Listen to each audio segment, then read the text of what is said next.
కోట్లు ఇప్పించుకోగలిగాం, ఇంకో 11,000 కోట్లు హట్టు నుంచి ఇప్పించుకోగలిగాం.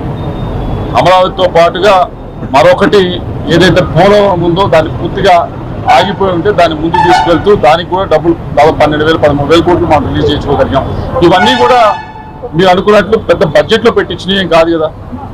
మీరన్నా లాస్ట్ 9 నెలల్లో బడ్జెట్లో పెట్టించి బడ్జెట్ బయట పెట్టే పోలవరానికి ఇచ్చారు, దాని తర్వాత బడ్జెట్లో యాడ్ చేయడం జరిగింది.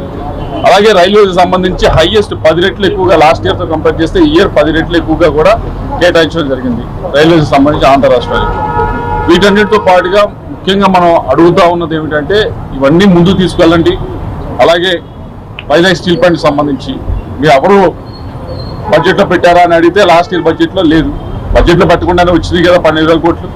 బడ్జెట్ మీరు దాన్ని ప్రతిసారి కూడా అక్కడ మన పేరు ఉందా అని చూసేదానికంటే దాని నుంచి మనం ఎంత తెచ్చుకుంటున్నాం, ఏ స్కీమ్ కింద సెంట్రల్ స్టేట్ స్కీమ్స్ కింద